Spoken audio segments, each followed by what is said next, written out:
9, 8, 7, 6, 5, 4, 3, 2, 1. 여러분 안녕하세요. 저는 남기세병원에서 근무 중인 신경외과 전문의 우종윤이라고 합니다. 오늘 비욘디에 출연해서 여러분께 설명드리고 싶은 내용은 이제 척추 수술에 있어서 척추 수술 분야에 있어서 특히 수술이냐 시술이냐 내시경이냐 이게 각각 무엇을 뜻하는지 차이점과 어떤 내용인지를 간략하게 설명드리도록 하겠습니다. 내용이 많긴 한데 오늘은 요추부 즉 허리에 관한 내용만 하도록 하겠습니다. 저는 이런 사람이고 현재 척추 수술을 전담하고 있습니다.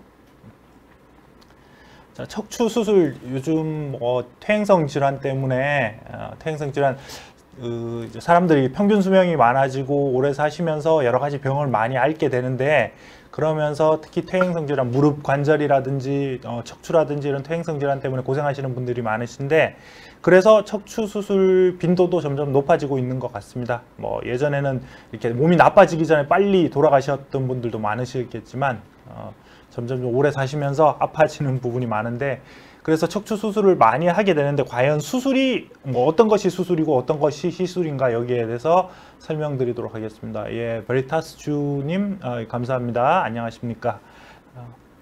자, 수술과 시술의 차이점에 대해서 우선 설명을 드리겠는데요. 수술이란 우리가 어떤 병변이 있으면 이상이 있으면 그 이상이 있는 부분을 완벽하게 제거해서 병변이 없어지도록 만드는 것을 수술이라고 합니다. 그러나 이제 뇌수술도 있을 것이고 그리고 배 쪽도 수술을 우리가 일반적으로 많이 겪게 되는 그 맹장염이라든지 이런 부분에 있어서 수술을 할 때는 병이 생긴 부분을 해내는 것을 수술이라고 합니다.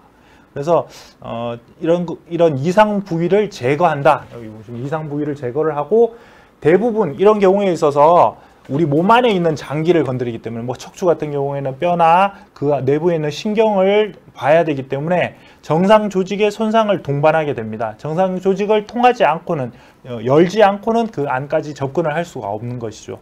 그래서 수술은 이런 의미이고 시술이라는 것은 이제 최근에 한 20년 전부터 이렇게 많이 시행되어져 오고 있는데 시술이란 최소한의 상처를 통해서 그러니까 대부분은 바늘구멍 아주 작은 바늘구멍 정도의 크기의 상처를 통해서 내부로 우리 몸 안의 병변부로 접근을 하고 여러 가지 이제 레이저를 사용을 한다든지 고주파를 사용을 한다든지 또는 그런 병변 부위에 접근해서 직접적으로 약물을 사용을 해서 치료를 한다든지 이렇게 해서 치료를 하는 방법인데 훨씬 상처가 작고 상처 크기가 작고 정상 조직의 손상을 최소화하는 대신에 직접적인 물리적인 제거는 어려울 수 있다는 것이 이제 단점에 속하게 됩니다. 그래서 수술과 시술의 차이를 이렇게 도표로 나타내서 설명을 드려보자면 수술을 할 때 이제 우리가 그 허리 병에 대해서 이제 수술을 할 때 수술명은 추간판 제거술 혹은 후궁절제 감압술,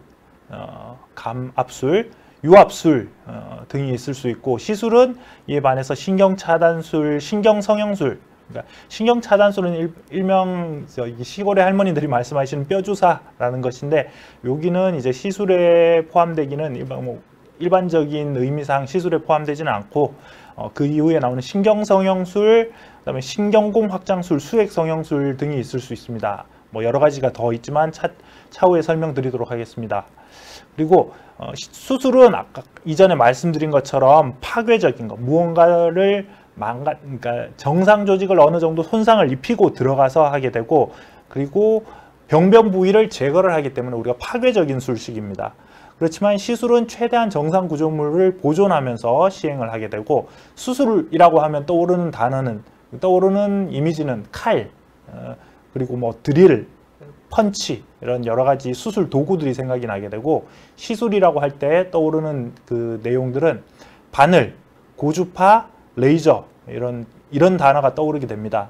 그래서 수술은 감압, 유압, 고정 이런 술식을 통해서 진행이 되고 시술은 탈신경이라고 얘기했는데 이게 뭐 영어로 디너베이션이라고 하는데 적절한 우리나라 말을 찾기가 힘들어서 제가 탈신경이라고 적었는데 신경을 뭐 마취를 시킨다든지 신경을 어느 정도 안정화시키는 거, 신경이 부어오르고 신경이 많이 손상이 돼 있는 상태에서 그것을 안정화시키는 작업을 탈신경이라고 합니다. 그리고 수술을 할 때는 내부를 직접 보기 때문에 병변부, 이상이 있는 부분, 예를 들면 디스크 같은 경우에는 디스크를 직접 확인을 하고 진행을 하는 것이고, 시술 같은 경우에는 뭐 최근에는 이제 아주 미세한 내시경을 통해서 병변부를 볼 수는 있지만 이런 직접 확인보다는 병변부에 접근하기 위해서 엑스레이를 사용을 한다든지 아니면 엑스레이를 직접 계속 보면서 병변부에 접근을 한다든지 초음파를 사용을 한다든지 이렇게 해서 병변부를 직접 보기보다는 간접적으로 병변부까지 도달을 해서 시행을 하기는 합니다. 그래서 과거에는 이제 수술과 시술이 완전히 따로 놀았습니다. 이게 많이 째면 수술, 바늘만 찌르면 시술 이렇게 완전히 다른 개념이었었는데 최근 들어서 여러 가지 술식이 개발이 되면서 점점점 경계가 모호해지고 수술과 시술의 중간 단계에 속하는 이런 그러니까 시술처럼 간단하게 작게 째고 하면서도 병변을 확실히 제거해주는 이런 수술 방법 또 나왔습니다. 그래서 여기에 대해서도 이제 설명을 드리도록 하겠습니다. 자, 수술의 단점은 앞에서 말씀드렸던 것처럼 정상 조직을 파괴를 동반할 수밖에 없다. 정상 조직 중에서는 이제 근육도 있을 것이고, 그리고 후관절, 척추뼈에서 여기 뒷부분 연결되는 부분, 우리가 수술을 하게 되면 보통 여기 후궁판이라고 하는, 여기 확대 좀 부탁드릴까요? 이 부분을 제거를 해야 되는데, 어느 정도 제거를 하고 들어가야 되는데, 그러다 보면 이 후관절을 망가뜨리게 되는 경우도 있습니다. 그래서 이런 정상 조직을 파괴가 동반되게 되고, 한번 수술을 해서 그런 정상 조직을 파괴하게 되면 이게 다시 돌아오진 않아요. 그래서 비가역적이다, 이런 단점이 있을 것이고, 불안정성, 후관절이 망가지게 되면 이제 척추에 불안정성이 생겨서 흔들흔들거리면서 신경이 압박되는 그런 병이 더 진행될 수도 있습니다. 뭐 하루아침에 그렇게 되지는 않겠지만 점점점 진행이 되는 단점이 있을 수가 있습니다. 수술 방법 중에 가장 대표적인 게 이렇게 우리가 미세 현미경화 추간판 제거술이라고, 디스크가 생겼을 때, 터졌을 때 디스크를 제거해주는 방법입니다.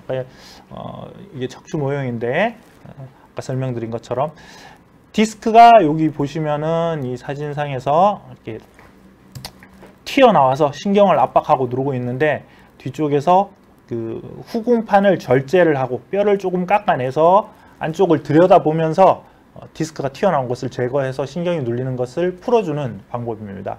이게 대표적인 수술 방법이고, 이런 수술을 할 때에 있어서는 우리가 실제로 여기 뼈 모형 좀 보여주시겠습니까? 예. 여기에서 이렇게 후궁이라는 게 이 뼈 척추 뒤쪽에 있는 뼈 부분인데, 여기가 서로 이렇게 완전히 위아래 뼈가 떨어져 있는 것처럼 보이지만 실제로는 두 개가 겹쳐져서 속이 보이지가 않아요. 신경 쪽이 보이지가 않고 신경을 완벽하게 감싸고 덮고 있습니다. 그래서 이 후궁을 어느 정도 절제를 해야, 잘라내야 안쪽에 신경을 보고 디스크를 제거를 할 수가 있습니다. 그래서 그 절제하는 부분이 여기 사진에서 보실 때 빨간색으로 동그라미 친 부분, 이 정도를 절제를 하고 이제 수술을 진행을 하게 됩니다. 자, 잠시만요. 인생은 미완성님, 디스크는 4단계 중 2단계, 2, 3, 4 여러 가지가 예, 뭐 질문 있으시면은 그 이후에 질문해 주시고요. 샌드길님 안녕하세요. 예, 동영상은 좀 이따가 보여드리도록 하겠습니다. 자, 이제 수술하는 영상을 하나를 보여드리겠는데, 여기서 요건 아니고, 척추관 협착증, 디스크뿐만 아니라 협착증이라는 것은 이제 신경관이, 후관절이 두꺼워지고, 그 다음에 이 인대, 황색 인대, 뼈와 뼈 사이를 연결하는 인대가 점점점 두꺼워져서 신경관이 좁아지는 것을 뜻하는데 이렇게 많이 심하게 좁아져 있을 때 수술을 통해서 이렇게 넓혀주게 됩니다. 이게 이제 후궁 감압술인데 그렇게 해서 수술을 진행을 하게 되고, 예, 노인과 아이들님 질문에 대해서 하나하나 보도록 하겠습니다. 베리타스 주님, 수술할 때와 시술할 때 마취 방법이나 시간이 차이가 나느냐?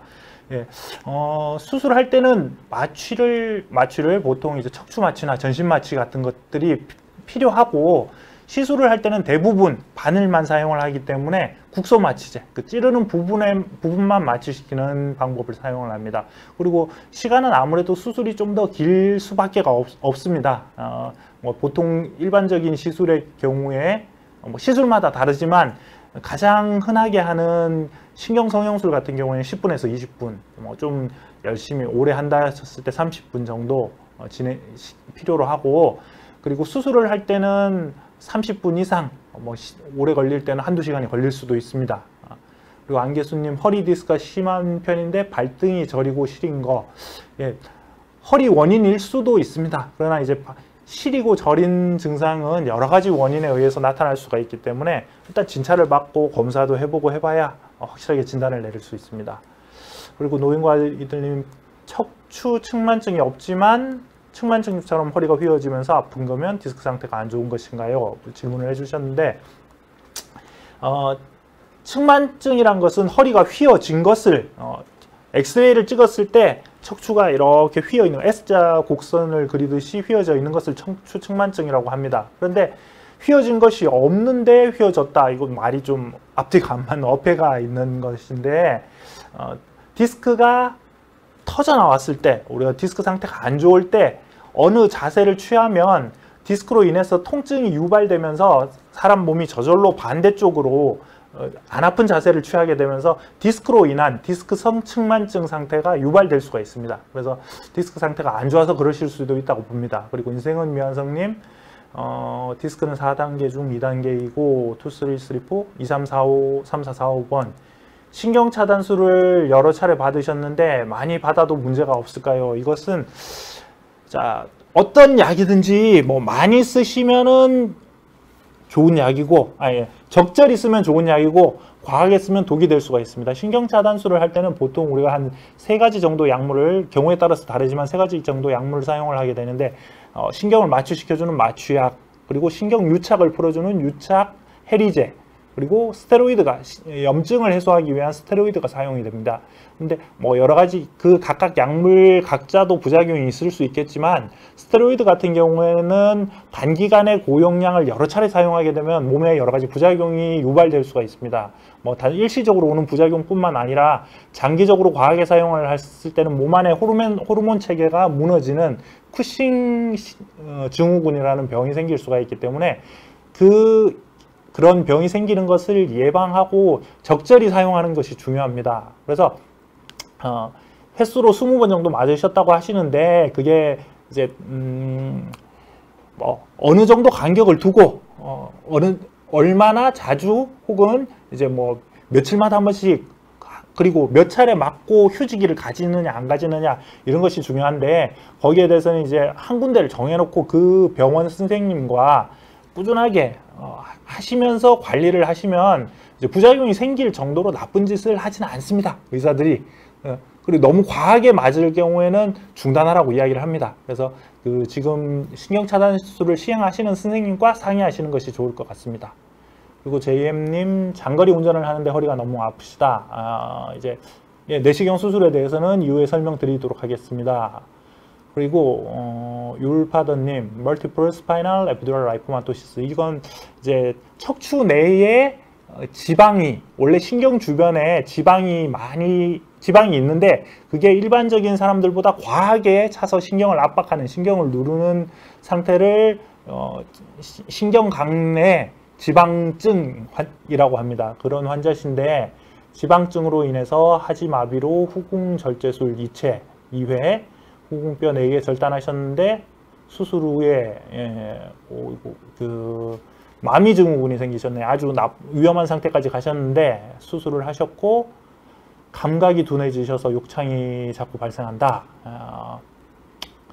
이게 이제 신경이 심하게 압박된 상태에서 신경 손상이 온 상태입니다. 이분 같은 경우에는. 그런데 신경이 빨리 감각이 빨리 돌아오게 하는 방법은 신경이 되살아나야 되는데, 그것은 뭐 의사의 능력 이외에 우리가 할 수 있는 것은, 병이 생겼을 때 그것을 빨리 감압을 해서 회복될 수 있는 요건을 만들어주는 것인데, 되살아나는 것은 환자 개인의 회복력과 또 이제 뭐 이런 말씀드리면 그렇지만 신의 영역입니다. 다만 감각이 빨리 돌아오게 할 수 있는 방법은 신경을 계속 주기적으로 자극을 해줘서 신경이 되살아날 수 있는 그런 속도를 빠르게 해주는 방법인데, 그런 경우에 이제 재활 물리치료가 도움이 되니까 척추 재활을 하시는 그 병원에 내원하셔서 선생님과 상의하시길 바랍니다. 그리고 강민희님은 허리 쪽이 안 좋으신데 스트레칭이나 근력 운동을 하면 통증을 완화할 수 있나요? 이렇게 물어보셨는데, 뭐 운동에 관해서는 우리가 운동 치료는 이제 초기 디스크, 초기 퇴행성 디스크, 초기 요통이 있을 때는 상당히 효과적인 방법입니다. 그렇지만 운동을 했을 때 통증이 심하게 유발된다, 오히려 운동을 하면 더 아프다, 이런 경우에는 무리해서 운동을 하다가 오히려 디스크가 상태가 악화되는 경우가 있는데, 적절한 운동을 하더라도 그것을 감시하고 감독해 줄 사람이 필요합니다. 그래서 이제 병원의 존재 이유가 있는 것인데, 이런 허리 상태를 일단 먼저 확인을 하고 디스크 상태가 어떤지, 많이 튀어나와 있는지, 신경을 누르고 있는지 그것을 확인하고 그에 맞는 적절한 운동 처방을 받으시는 게 좋으니까, 뭐 결론은 또 똑같은 말씀이지만 병원 와서 검사하고 진찰받고 상의하시기 바랍니다. 예, 잠시 질문 여기까지 하고 다음으로 설명드리다가 다시 답변 드리도록 하겠습니다. 이제 척추관 협착증은 이렇게 후궁 강압술만으로 신경관을 넓혀서 수술을 하는 것이고, 척추 전방 전이증이라고 이렇게 뼈가 어긋나서 신경이 지나가는 길이 좁아지게 되는 병이 있는데, 이런 경우에는 이제 유압술, 이렇게 속칭 허리에 철심 박는 수술이라고 하죠. 이런 수술을 통해서 어긋난 뼈도 바로잡고 신경이 눌리는 것도 풀어줄 수가 있습니다. 그리고 이제 시술에 대해서, 시술이라는 것이 우리나라에 이제 유행하게 된 가장 최초의 뭐 방법, 최초의 시술 방법이랄 게 이런 신경성형술이라는데, 이분입니다. 이분이 이 시술을 개발을 해서 뭐 떼부자가 되셨을 것 같은데, 라츠 박사라는 분이십니다. 이분이 이제 신경성형술이라는 것을 시행해서 널리 퍼뜨렸는데, 신경성형술이라는 것은 이제 디스크가 튀어나와 있거나 협착증이 있거나 이럴 때 그 병 자체를 완전히 원상태로 회복시키기보다는 우리가 꼬리뼈 쪽에 있는 그 구멍을 통해서 바늘을 찌르고, 그 바늘을 통해서 가느다란 관을 집어넣어서 이 관이 병변부, 협착증이 있고 디스크, 허리 여러 개의 분절 중에서 병변이 있는 부분까지 접근을 해서 거기에서 약물을 뿌려줌으로 해서 염증을 가라앉히고 신경이 부은 것을 가라앉혀서 통증을 좋아지게 한다. 그러니까 통증 조절 방법인데, 이것이 상당히 효과가 좋아서 한때 많은 사람들이 뭐 오면 수술 말고 시술로 안 되냐, 시술을 해달라, 이렇게까지 하는 단계에 대해서 널리 유행을 했었습니다. 뭐 최근에도 많이 시행되고 있는데, 이렇게 꼬리뼈 쪽으로 바늘을 찌르고 관을 넣고 엑스레이를 보면서 관이 어디까지 위치를 해야 될지 찾아서 거기서 그 위치에 정확하게 약물을 뿌려주는 방법입니다. 그렇게 했을 때 이렇게 부어있는 신경이 붓기가 빠지고 염증을 씻어내준다. 물론 한계는 있습니다. 한계는 있지만 뭐 좋은 방법이라고 생각을 합니다. 그리고 이런 시술 방법에 이어서 이제 이것을 좀 더 발전시켜서 그 이전에 했던 라츠 박사가 개발한 카테타는 그 시술용 관은 직접적으로 조작이 좀 힘듭니다. 우리가 원하는 위치까지 올리기가 힘든데, 그것을 이제 조작할 수 있는 기구로 만들어서 상용화해서 이렇게 똑같은 방법으로 해서 진행을 하는데, 조금 더 부피가 크긴 하지만, 관의 크기가 크긴 하지만 이렇게 조작할 수 있다고 해서 우리가 내비게이션을 달고 있다. 이래서 내비 카테타라고 하는 것을 사용을 해서 똑같은 방법으로 신경성형술을 하고 있습니다. 최근에는 이 방법을 많이 쓰고 있고, 거기에 또 하나 덧붙여서 내비게이션 카테타 끝에 이런 풍선을 달아서, 풍선을 좁아진 부분까지 올려서, 끝에 카테타를 올려서 풍선을 부풀렸다 이렇게 부풀렸다 움츠러들었다 하면서 신경이 눌려있는 부분, 좁아진 부분을 이론적으로 넓힌다, 좀 넓혀준다, 신경하고 주변이 유착되어 있는 부분을 이제 떼준다, 이런 방법이 이제 풍선 신경 성형술입니다. 뭐 풍선을 가끔 환자분들이 착각하시는 게 있는데 풍선을 넣어놔서 거기를 넓히는 방법은 아닙니다. 자, 다시 이제 질문에 대해서 좀 말씀을 드리겠습니다. 자, 그 운동은 이제 뭐 상의를 해야 된다고 말씀을 드렸고, 강민희님, 공부하고 있는 수험생인데 중간중간에 허리 통증에 좋은 운동을 주기적으로 해야죠. 하면 좋죠. 스트레칭 자주 해주시고, 우리가 앉아있는 자세가 허리에 생각보다 무리가 많이 갑니다. 서 있을 때 허리가 많이 아프다고 생각하시겠지만, 서 있는 자세는 허리에만 힘이 들어가는 것이 아니라 허리 그리고 다리에 이렇게 나누어서 힘이 분배가 되는데, 앉아있는 자세는 엉덩이 쪽과 허리 부분에만 힘이 특별히 많이 들어가기 때문에 오래 앉아있는 자세가 디스크에 무리가 됩니다. 특히 땅바닥에 양반다리하고 앉거나 무릎 꿇고 있는 앉아있는 자세는 더 심하고요.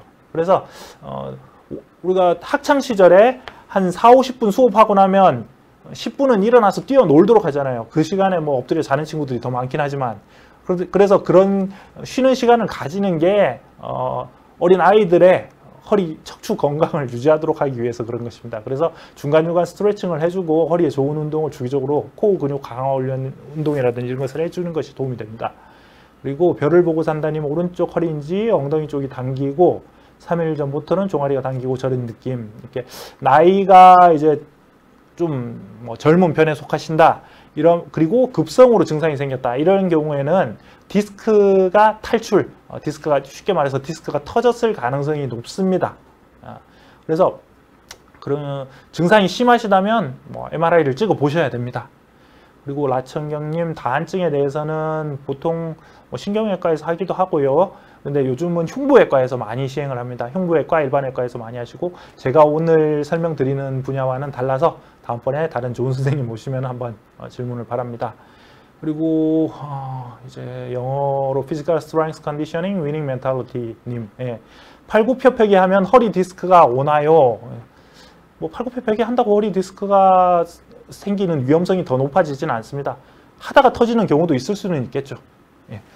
자, 이제 다음 내용으로 넘어가서 이제 신경성형술은 여기까지 말씀을 드렸고, 수액성형술이라는 것이 있는데, 수액성형술이라는 것은 디스크가 튀어나와서 신경을 압박하고 있을 때, 누르고 있을 때 그 튀어나온 부분을 고주파를 사용을 해서 응고시켜서, 녹여서, 응축시켜서 크기를 줄여들여서 신경이 눌리는 것을 해결해 주는 방법입니다. 이것도 마찬가지로 뭐 직접 보고 디스크를 떼내고 잘라내고 이런 것이 아니라, 여기서 보시는 것처럼 바늘을 찔러서 그 바늘을 통해서 가느다란 관을 그러니까 고주파 전선을, 그 극선을 집어넣어서 연결하고 난 이후에 우리가 원하는 위치까지 간 상태에서 고주파를 발생시켜서 이 튀어나온 디스크 부분을 응축시켜 주는 것입니다. 그래서 제가 오늘 이렇게 소개시켜드린 동영상은 각각 여러 가지 회사에서 나온 제품 홍보 동영상인데, 이게 뭐 뒷광고는 아니고 여기에 돈 받은 건 없고, 요즘 이런 뒷광고 때문에 문제가 있는데, 특별히 예쁘게 만든 동영상을 이제 게재한 것이니까 참조만 부탁드립니다. 어느 회사 제품만 했다고 해서 욕하지는 마시고요. 자, 여기서 보시는 것처럼 허리 디스크 내부로 바늘을 찔러 넣고, 이렇게 바늘을 통해서 고주파 극선을 원하는 위치까지, 디스크가 튀어나온 부분까지 위치를 시키고, 거기에서 고주파를 발생시켜서 튀어나온 디스크를 응축시킨다고 하는 것인데, 자, 이렇게 해서 물론 좋은 효과를 얻을 수 있는데, 우리가 뭐 어떤 과장 광고 이런 것처럼 여기서 보이는 것처럼 그림처럼 예쁘게 되기는 좀 힘들 수도 있습니다. 물론 이제 잘하시는 분들도 많이 있고, 이 방면에 상당한 실력을 가지신 분들이 많이 있습니다. 허리 같은 경우에는 뒤쪽에서 바늘을 찔러서 진행을 하고, 목 같은 경우에는 앞에서, 목 앞쪽을 찌른다고 하면은 환자분들이 섬찟해 하시는데, 이게 생각보다 안전합니다. 그래서 앞쪽에서 진행을 하고, 제 개인적인 견해로는 허리 디스크에 대해서보다는 이 목 디스크에 대해서는 수액 성형술을 했을 때 좋았던 경험이 더 많습니다. 이렇게 해서 마찬가지로 수액을 고주파로 응축시켜서 크기를 튀어나온 부분을 줄여들여서 신경이 눌리는 것을 풀어주는 것입니다. 제가 이 수액 성형술이 직접 잘 되는지 확인을 위해서 예전에 이 디스크 터진 조각을 수술을 통해서 제거를 했던 조각을 이렇게 빼내놓은 거를 수액 성형술을 하는 기구를 가지고 직접 지져본 적이 있는데 잘 타고 정말 효과가 있더라고요. 그리고 요 추간공 확장술이라는 시술이 있는데 이건 뭐 제가 직접 해보지는 않아서 여러분들에게 설명드리기는 좀 어려울 수가 있는데 특정한 병원에서 많이 하는 시술입니다. 이제 추간공이라고 이렇게 신경이 나오는 길목, 신경이 중간으로 내려오고 양옆으로 이렇게 다리로 빠져나가는 신경이 나오는데 요 구멍이 좁아졌을 때 밖에서 이렇게 끌 같은 거라고 할까요? 이런 걸 통해서 여기 주변에 붙어 있는 뼈 조각이나 인대 같은 걸 긁어내줘서 요 구멍을 넓혀주는, 좁아진 구멍을 넓혀주는 시술 방법입니다. 이건 뭐 병원 이름을 언급하기는 그렇고 그 병원 선생님이 이제 개발자이시고 대가이시고 뭐 많이 열심히 시행하고 계십니다. 그리고 이제 추간공 경막외 레이저 섬유륜 성형술, 예, 좀 말이 어려운데 영어로 텔라라고 합니다. 텔라라는 방법은 이렇게 그 내시경, 일회용 내시경인데 요걸 요렇게 넣어서 내시경을 통해서 지금 여기서 보시는 것처럼 이렇게 녹색 불이 나오는 가느다란 카테타 관을 집어넣습니다. 이게 이제 레이저를 쏴주는 건데 레이저를 통해서 이 신경과 디스크 사이에 관을 집어넣고 이 내시경을 집어넣은 부분에 레이저 관을 넣어서 레이저로 아래쪽으로 이렇게 따따따 쏘면서 디스크를 태워주는 겁니다. 그러면 이제 마찬가지로 튀어나온 디스크가 이렇게 좀 뭐랄까 타면서 아래로 응축이 되게 됩니다. 그건 튀어나온 부분도 줄어들게 되는 거고 줄어들게 되면 신경이 눌리는 것도 이제 감압이 되게 되는 거죠. 그리고 꼬리뼈 내시경 레이저 디스크 감압술, 요거는 셀드라고 하는데 이제 앞에서 말씀드렸던 신경성형술이 전부 다 꼬리뼈를 통해서 접근을 하게 됩니다. 그런 신경성형술 기구와 모양은 동일한데 조금 더 크기가 커서 그 신경성형술 기구 내부에 또 레이저를 쏘는 관을 집어넣을 수 있게 해줍니다. 그래서 이 디스크 부분을 이렇게 태워서 마찬가지로 디스크가 가라앉도록, 혹은 또 이제 요즘은 집게 같은 기구를 넣을 수 있게 돼서 작은 디스크 조각 같은 경우에는 직접 뽑아낼 수도 있게 개발이 됐습니다. 그래서 여기까지가 이제 시술 방법인데, 요 사진에 대해서 설명을 드리겠는데, 요 그림 일러스트레이션 같은 경우에는 어느 그 다른 선생님께서 직접 그리신 거기 때문에 제가 이제 무단으로 해왔기 때문에 임강택 선생님이라고 SELD 대가분이 계신데 그 선생님이 하신 거라서, 만드신 거라서 이제 언급을 드려야 될 것 같습니다. 그래서 이전에 설명드렸던 여기 추간공 확장술까지 시술과 그 이후에 나온 설명드린 텔라, 셀드 같은 경우에는 두 가지가 이제 그 이전과 이후 시술이 차이가 있는 게 텔라와 셀드는 내시경을 사용을 해서 합니다. 그래서 내시경으로 직접 병변 부위를 볼 수가 있습니다.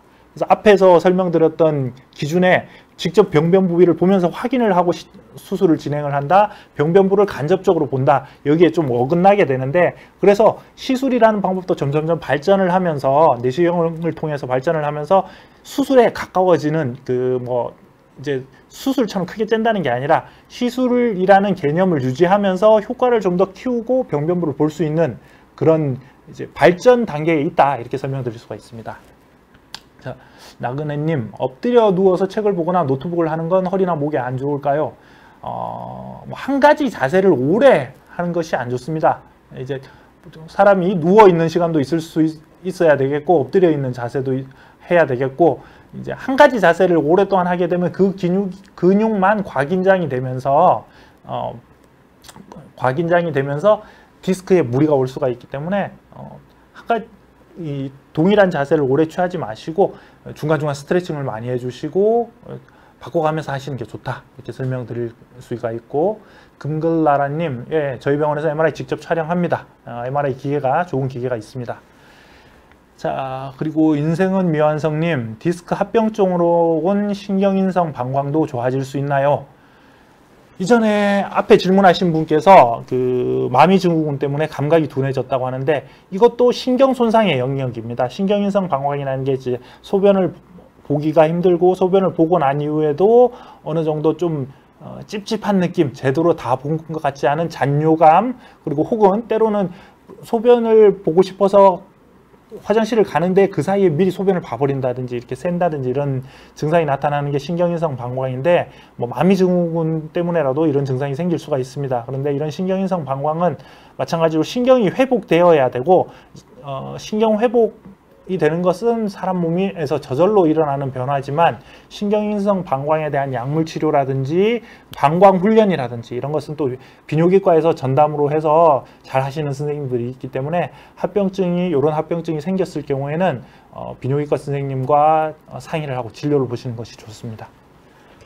자, SELD까지 설명을 드렸고, 자, 그 이후에 이제 제가 오늘 설명드릴 것은 내시경 척추 수술인데 이 내시경 척추 수술이 수술과 시술의 중간 정도의 우리 수술에 더 가깝습니다. 내시경 척추 수술을 가리켜서 어떤 의사 선생님들은 이거 뭐 작게 째고 하니까 이건 시술이고 하루 이틀 만에 퇴원하고 시술하는 거다 이렇게 설명드리는 경우도 많이 있는데 수술의 개념에 속합니다. 왜냐하면 병변부를 직접 보고 디스크를 제거를 하고 잘라내고 우리 몸에 뭔가를 제거를 해서 넓혀주는 작업이기 때문에 사용을 하는 도구들도 수술 도구를 사용을 합니다. 그래서 내시경 척추 수술의 경우에는 수술에 속하는데 그 내시경 척추 수술은 크게 여러 가지가 많이 있지만 크게 세 가지로 나눠서 추간공 경유 내시경 디스크 제거술, 그리고 요즘 이제 많이 하는 단일공 내시경 수술, 양방향 내시경 수술 이렇게가 있을 수가 있습니다. 그래서 추간공 경유 내시경 추간판 제거술이라는 것은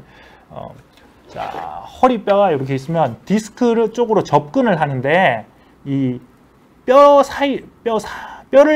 뚫고 들어가거나 이렇게 하지 않고 요 신경이 나오는 추간공 요 부분, 구멍 부분에서 구멍 부분을 통해서 내시경을 넣어서 디스크에 직접 위치를 해서 그 디스크 자체만 빼내는 방법입니다. 물론 이 방법도 최근에는 이 주변에 있는 뼈 조각을 조금 깎아낸다든지 드릴로 떼어낸다든지 이렇게 해서 조금 더 발전되긴 했는데 기본 개념 자체는 뼈나 다른 부분, 인대 같은 특별한 절제술 없이 디스크만 바로 직접적으로 접근을 해서 제거를 하는 방법입니다. 예. 그래서 이제 지금 JM님이 원장 내시경 수술이 흉터가 거의 없는데 설명해달라고 하셨는데 이제 추간공 경유 내시경 같은 경우에는 이렇게 내시경 크기가 보통 새끼손가락보다 조금 큽니다. 지름이 사람마다 크기가 다르겠지만 그래서 그런 경우에 거기에 접근하기 위해서는 1cm 미만의 절개창을 필요로 합니다. 그래서 그 정도 크기만 가지고도 수술을 진행을 할 수가 있습니다. 이 사진 같은 경우에는 우리나라 추간공 내시경의 대가이신 최건 선생님과 안용 선생님께서 쓰신 책에 나와 있는 일러스트레이션을 참조하였습니다. 그래서 이런 경피적 내시경화 추간공 경유 추간판 제거술에 대해서 동영상을 보여드리면 이게 안에 파란색으로 보이는 게 터진 디스크 조각들인데 외부에서 염료를 사용을 해서 미리 염색을 해놓은 상태입니다. 이제 정상 신경과 비교가 잘 되도록, 분간이 잘 되도록 하기 위해서 염색을 해놓고 디스크 자체만 이렇게 제거를 하는 방법입니다. 그리고 중간중간에 피가 날 때 고주파를 통해서 지혈을 시키게 되고 이제 점점점 디스크를 제거를 하다 보면 나중에 신경이 보이게 됩니다. 이게 위쪽에 있는 부분이 척추신경이고 아래쪽이 디스크 공간입니다. 그래서 디스크 공간에서 디스크를 제거를 하면서 이 부분이 비게 되고 튀어나와서 신경을 누르고 있던 디스크 조각이 없어지면서 신경이 눌리지 않게 되는 것입니다. 마지막으로 신경이 잘 풀려 있는 것을 확인을 하고 이제 수술을 종료를 하는데 이 부분 여기 사진이 좀 작아서 보기가 힘드시겠지만 튀어나온 디스크가 속 알맹이만 빼먹듯이 하얗게 쏙 빠진 상태로 보이는 상태입니다. 그리고 이제 후방 접근법, 이 경피적 내시경 방법에 있어서 허리뼈가 여러 개가 있으면 그 중에서 위쪽 마디 2, 3번, 3, 4번, 4, 5번 이런 부분은 이제 그 추간공 경류 내시경으로 해서 시행을 하기가 좋고, 제일 아래쪽 4, 5번도 4, 5번도 가능할 수 있는데, 아래쪽 부분 5번과 천추뼈 사이에 있는 부분은 이 모형에서 보시다시피 이 사이 간격이 다른 부분보다 좀 훨씬 넓어서 여기를 통해서 접근을 하는 것이 쉬울 수가 있습니다. 옆쪽으로 추간공을 통해서 접근을 하는 경우에는 5번과 천추 사이에는 이 골반뼈에 걸려서 접근이 어려울 수가 있어서 뒤쪽에서 접근을 하고, 일반적인 뭐 추간공 내시경 방법과 똑같은데 이 뼈 사이에 있는 그 후궁판 사이로 해서 접근을 한다, 이렇게 보시면 됩니다. 이 동영상은 넘어가도록 하고, 이제 최근에 많이 이제 여러 신경외과 능력 좋은 신경외과, 정형외과, 척추 관련 선생님들께서 하고 계시는 내시경 수술 방법이 단일공 내시경 수술과 그리고 양방향 내시경 수술이 있습니다. 이중공 내시경 수술이라고도 하고 단일공 내시경 수술이라고도 하는데, 쉽게 잠시만 질문 하나만 말씀드리고 가겠습니다. 평소에 몸을 앞으로 숙이는 것과 뒤로 펴는 것 중 어느 자세가 허리에 도움이 될까요? 이제 뭐 여러 가지 자세를 다 해주시는 게 좋기는 한데, 앞으로 숙이고 계시면, 이렇게 숙이고 계시면 디스크가 훨씬 많이 앞쪽으로 숙일 때 디스크가 받는 압력이 더 높아지게 됩니다. 그래서 앞으로 구부리고 다니시거나 구부리고 앉아서 일하는 것보다는 이렇게 똑바로 세우고 뒤쪽으로 이렇게 스트레칭을 많이 해주시는 자세가 더 좋습니다. 뭐 두 가지를 비교를 하자면, 자, 다시 단일공 내시경 수술부터 말씀을 드리면, 자, 아까 척추 수술을 할 때 이 후궁을 절제를 하고 그 안에 들어가서 신경을 제거를 한다고 했는데, 그렇게 후궁을 절제를 하려면 여기가 보여야 되겠죠. 그래서 상처 한 이 정도, 뭐 보통 한 마디 하는 데 있어서 2cm 내지 3cm의 절개창을 가집니다. 그래서 피부를 절개를 하고, 이 뒤쪽에 붙어 있는 피부를 절개를 하고, 피부 아래에 있는 피하 지방 조직이라든지 그 근막, 근육 등을 직접적으로 절개를 해서 당겨서 열어서 벌려놓은 상태에서 수술을 합니다.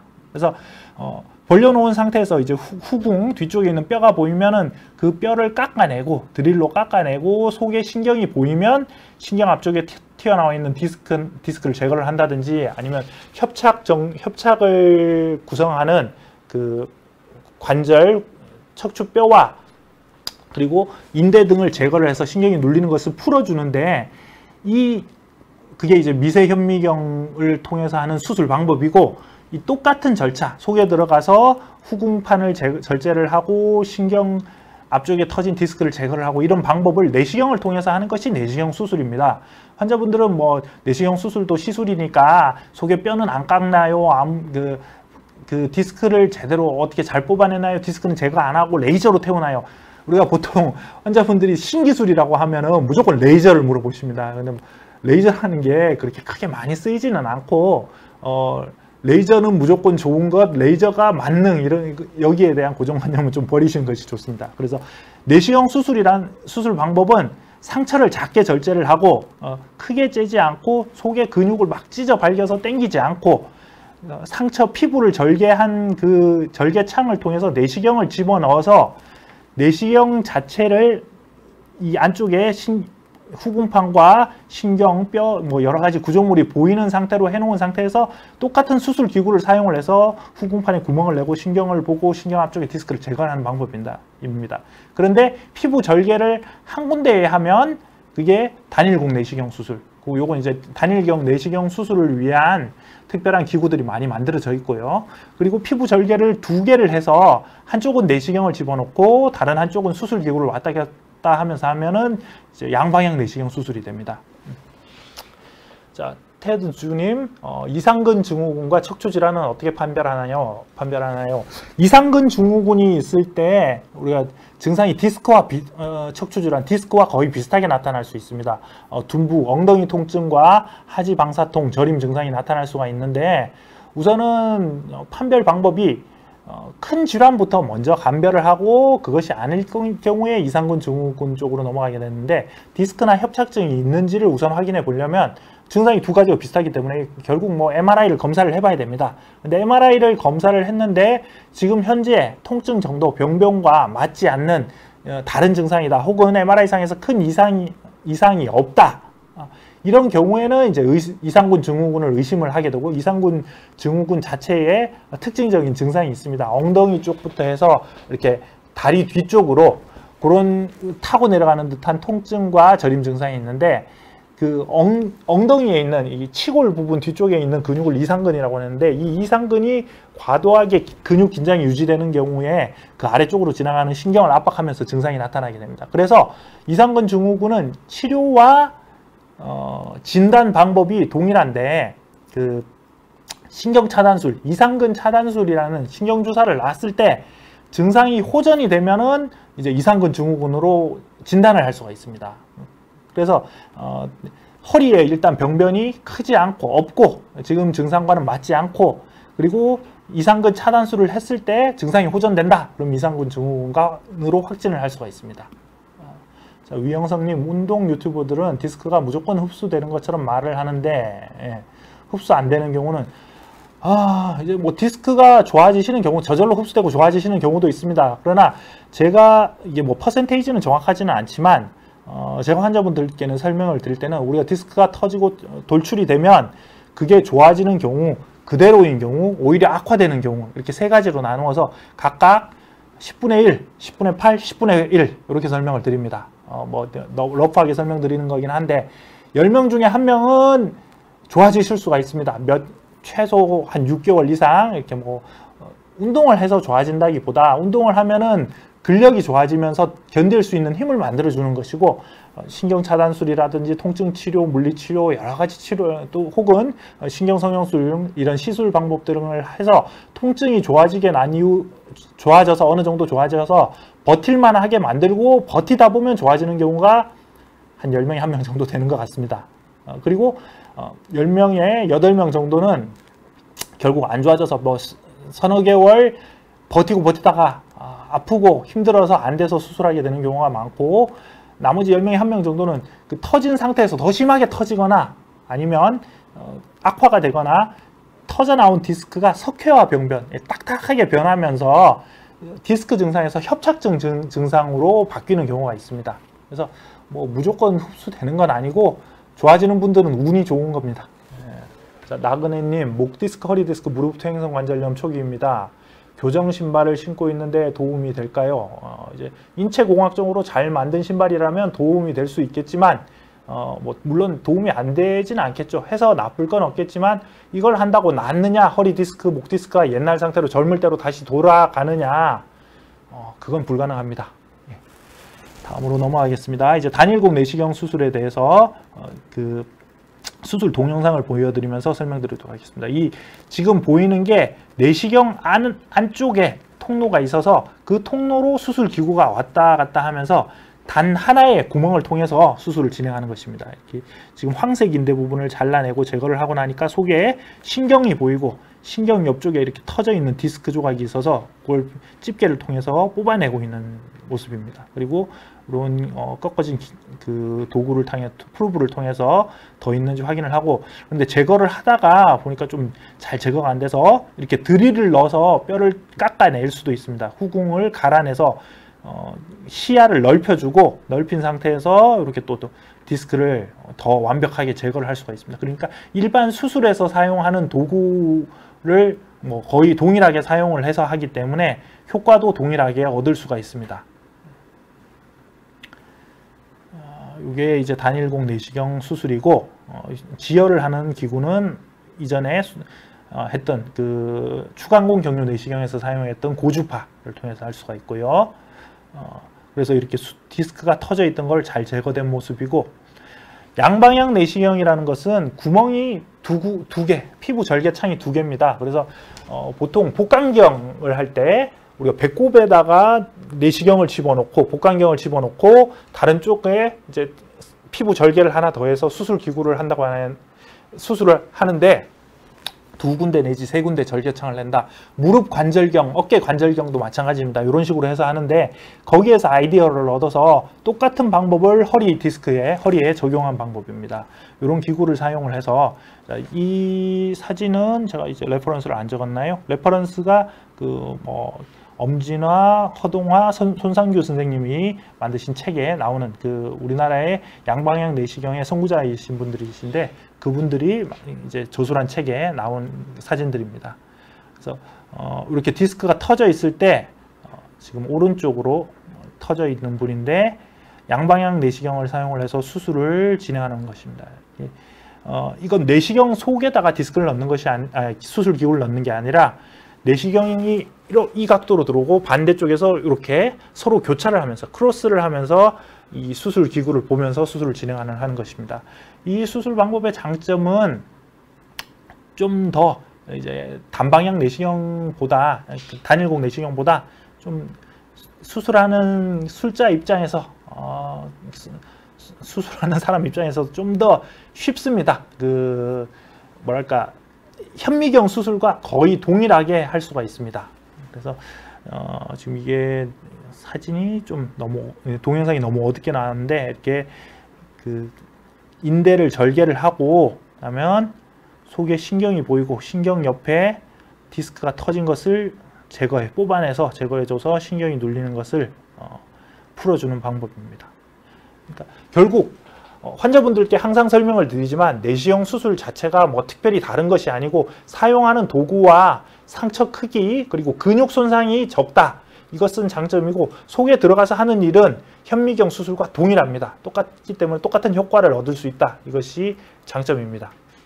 그래서 이렇게 디스크가 제거된 모습이고 좀 더 자세히 보여드리면 제 손과 수술실 시야, 수술했을 때 내시경 시야를 직접적으로 이렇게 교차 편집해서 보여드리는 것인데 이렇게 내시경을 고정해서 한 손으로 잡고 내부를 들여다보면서 이 내시경 시야는 화면에 나오겠죠. 그래서 화면을 쳐다보면서 반대쪽 손으로 수술 도구를 사용을 해서 여러 가지 이제 작업을 하는 것입니다. 위영성님 내시경 수술 받는다는데 상처가 하나도 없지는 않습니다. 솔직히 그건 좀 과하게 너무 칭찬하시는 것이고, 예, 이렇게 드릴을 쓰고 뼈를 깎아내고 절개를 해서 속이 잘 보이게 하고 난 다음에 이제 디스크가 이렇게 꾸물꾸물 기어 나오는데 그 디스크를 제거를 하고 있는 모습입니다. 디스크의 내부에 디스크에 칼집을 넣어서 속에 너덜너덜한 터진 부분까지 제거를 하고요. 마지막에 신경이 다 펴진 것을 확인을 하고 수술을 종료하는 것입니다. 그래서 디스크 수술을 하게 되면 디스크 수술을 할 때 디스크 수술은 앞에서도 말씀드리지만 우리가 디스트럭티브 파괴적인 술식입니다. 그래서 피부에 상처가 남게 되고 흉터가 남게 되고 근육을 절개하기 때문에 아무래도 근육 손상이 있게 되고 회복이 되더라도 근육이 이제 찢었다가 다시 붙이더라도 그 근육 자체가 섬유화가 돼서 아무래도 부드럽지 못하게 됩니다. 우리가 이런데 심하게 찢어져서 근육 손상까지 와서 꿰매게 되면 아무래도 뭔가 뻣뻣하고 움직이는데 불편감이 있으실 수가 있습니다. 그리고 후궁판을 일부 제거하고 황색 인대를 제거를 하고 이러면서 추간판을 제거를 하고 절제를 하고 이러면서 추간 관절이 일부 손상이 될 수도 있습니다. 그러면 나중에 불안정성이 진행이 될 수도 있고요. 그리고 수술을 한번 하게 되면 우리가 처음 수술을 하는 경우에는 뼈를 깎고 들어갔을 때 이제 속의 구조물이 여기는 인대, 이 부분은 신경, 여기는 디스크 이렇게 서로 분간이 딱 돼서 잘 보입니다. 그러나 한번 수술을 하고 나면 이 구조물들이 회복이 되면서 서로 떡져 붙어서 나중에 재수술을 하게 되는 경우에는 어디가 디스크가 터진 것이고 어디가 신경인지 좀 알아보기 힘든 경우가 많습니다. 그래서 재수술 자체가 재수술이 어려운 것이 이런 문제 때문에도 그럴 수가 있는데 이런 문제들은 뭐 여러 가지 약물이나 수술 장비로 통해서 디스크 수술의 이런 파괴적인 면을 점점점 줄여나가고 있고 그렇게 뭐 이제 역사가 발전하고 기술이 발전하는 것처럼 의료 영역과 척추 수술도 이렇게 발전해 가고 있습니다. 그래서 현재까지 나온 가장 적게 파괴적인 수술 방법이 내시경 수술이다. 이렇게 말씀드릴 수가 있습니다. 예. 자, 다시 질문에 대해서 답변을 드리면 JM님, 내시경 수술이 흉터가 거의 없다. 보통 그 추간공 경유 내시경, 경피적 내시경 수술 혹은 단일공 내시경 수술의 경우에는 1cm 미만의 상처 하나, 이 정도 크기 상처가 남게 되고, 양방향 내시경 수술의 경우에는 동일한 크기 1cm 미만의 상처가 2개 남게 됩니다. 그리고 뭐 여러 마디를 하게 된다면 상처가 좀 더 클 수가 있겠고요. 아니, 상처가 여러 개가 남을 수가 있겠고, 그런데 이제 좀 잘 하시는 분들은 이제 단일공 내시경 수술을 할 경우에는 피부 절개는 하나만 하고, 피부가 이렇게 탄력성이 있기 때문에 위아래로 옮겨가면서 해서 피부 한 2구멍, 3구멍, 2마디, 3마디를 할 때도 하나의 절개창만 가지고 하시는 분들도 많이 있습니다. 그리고 양방향 내시경 수술 같은 경우에도 한 마디를 할 때 무조건 2개를 절개하는 게 아니라 2마디를 하게 되면 3개를 통해서 가운데 마디는 재활용, 이렇게 해서 할 수가 있습니다. 그리고 자, 베리타스 주님, 어머니께서 서 계실 때 왼쪽 다리가 끊어질 듯한 느낌이다.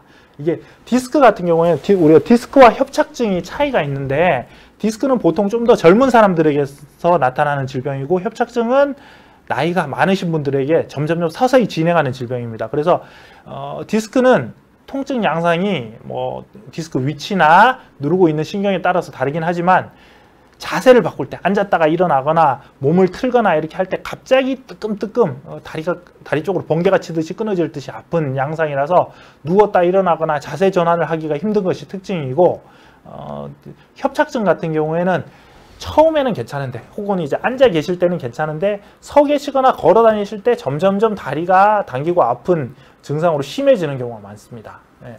그래서 나이가 많으신 분들, 어머니라고 하시면 어느 정도 연세가 있으실 거고, 그런 경우에는 협착증 가능성이 높아 보입니다. 예. 그리고 척추 통증으로 수술이 필요할 때 신경외과, 정형외과 전문의 각각 장단점. 예전에는 이제 저는 신경외과 의사고, 뭐 물론 팔이 안으로 굽는다고 신경외과가 낫다, 뭐 정형외과가 못하다 이런 식으로 말할 수도 있겠지만, 결국 뭐라고 말씀드려야 되나, 잘하는 사람이 잘하고 뭐 어느 과가 잘한다 이런 건 없습니다. 수술 많이 해보시고 경험 많고 잘하시는 분이 잘합니다. 그리고 신경외과, 정형외과 자체의 특징상 차이는 있을 수 있지만, 최근엔 서로 같이 개원해서 하시는 분들도 있고, 서로의 장점을 보고 배우고 이러면서 뭐 별 차이 없다. 결국 어느 과가 낫냐 이런 건 없고, 누가 잘하냐, 잘하는 놈이 잘한다, 이렇게 생각하시면 되겠습니다. 네.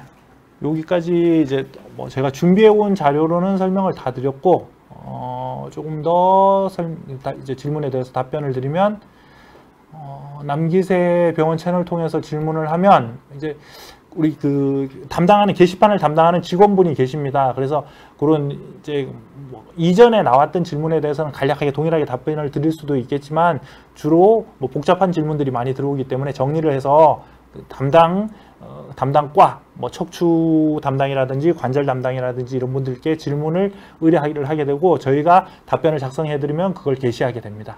그리고 협착증, 이제 디스크에서 협착증으로 발전을 하느냐, 디스크와 협착증은 엄연히 다른 병인데, 디스크를 알았다, 디스크가 터졌다, 뭐 디스크가 터져가지고 문제가 생겼었다, 이런 분들은 일단 디스크 상태가 안 좋은 것인데, 협착증이 진행되는 과정이 어떻게 되냐면, 일단 디스크가 터졌다기보다 이게 상태가 안 좋아지고, 우리가 연골, 디스크가 하는 일이 허리를 받쳐주는 역할을 하는데, 그런 받쳐주는 능력이 떨어지게 됩니다. 그래서 여기서 충격 흡수를 하고 힘을 지탱하는 능력이 떨어지게 되면, 사람 몸이 그 기능을 복구시키기 위해서 저절로 노력을 하게 되는데, 그런 노력을 하면서 이 척추뼈가, 관절 부분이 두꺼워지게 되고, 점점 뼈가 더 자라게 되고, 인대가 뼈와 뼈 사이를 연결하는 후궁, 황색 인대가 두꺼워지게 됩니다. 그게 두꺼워지면서 신경관 안으로 자라 들어가게 되면, 그런 자라 들어가서 신경관이 좁아지는 병이 협착증입니다. 그래서 디스크가 상태가 나쁜 분이 점점점 진행이 돼서 나중에 나이가 들어서 협착증으로 진행할 가능성이 높습니다. 그래서 젊을 때는 만성적으로 허리가 아팠는데, 내가 나이가 들면서 점점점 다리가 당기고 아파지고 오래 걷기가 힘들어진다, 이런 코스로 진행을 하는 경우가 많습니다. 여기까지 설명을 드렸고요.